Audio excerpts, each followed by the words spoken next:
Donge kwaramutsa ni Chris Nikomana tugeze mu gice ca 11 cy'anyigisho y'abantu bafashe ingingo yo kwakira Yesu umwami n'umukiza. Nkono yabwiye uno munsi tuvuga kuvyerekeye ibikorwa no kwizera. Nimba ukijije uno munsi ni kubera wahisemwo gukizwa. Ari urafwa ari ukwizera wagize urakira Yesu umwami n'umukiza urasaba imbabazi kugira ngo hari ibyaha byawe. Ariko rero gukizwa ntibikwiye, hariho ibikorwa bijanye no gukizwa. Kwizwa kuragira ibyaha. Yaba umurakijije yabiheze Yesu aje gutwara ukaja mu ijuru, ariko niba ugumye ngaha ku isi ni kuba ari igikorwa ufise. Hariho mission Imana ifise kuri wewe hano ku isi. Nico gituma rero ukwiye kugira ibikorwa bigaragaza ukwizera kwawe. Rero ivyo nekana bareke muza mumvize Kigozi ya 11 mwumve ingene Mike yishuye Corinne.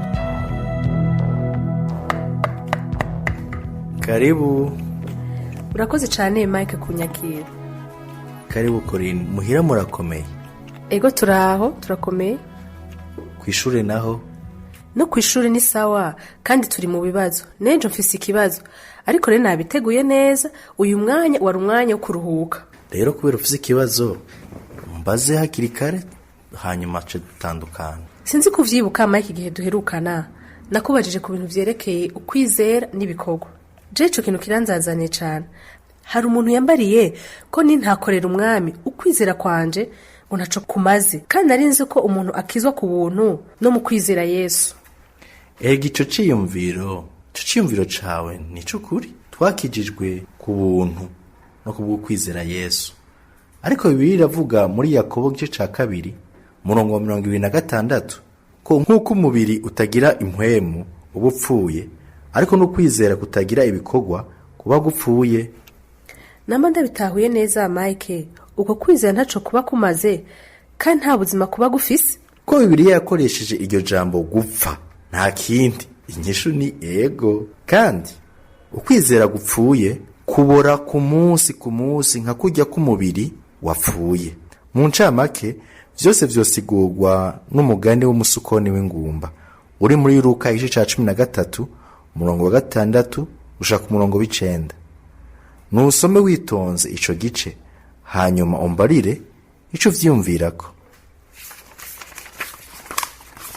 Nibaza ko uyo muntu yateye ico giti c'umusukoni mu ruzabibu rwiwe agereranwa n'Imana. Uwo musukoni nawo ugereranwa n'umukristo kuko ari we ategerezwa kwama ivyamwa. Umukozi wo mu ruzabibu nawe agereranwa na Yesu kuko ari we adutakambira, ariko ico ntatahuye ni insiguro y'ibitabizo. Si bitabizo, ni bitabizo. Ikibazo c'ibitabizo vyerekenwa n'ijambo ry'Imana. Nk'uko bibona ku murongo w'indwi, shebuja yari yashavuye, aca ategeka ko batema uwo musukoni, kandi yari yanabajije ati, ugasarira iki aho hantu uhonona? Ariko Bibiliya yakoresha amajambo akomeye. None bisobanura iki kugasarira ahantu busa?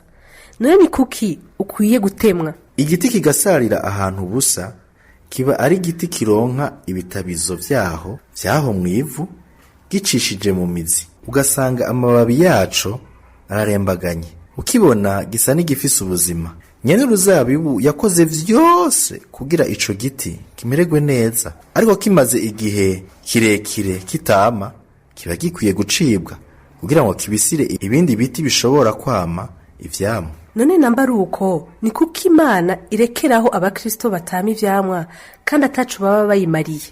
Ni kuko umukozi w'uruzabibu ari we Yesu yabatabarije, nk'uko ushobora kubisoma ku murongo w'8.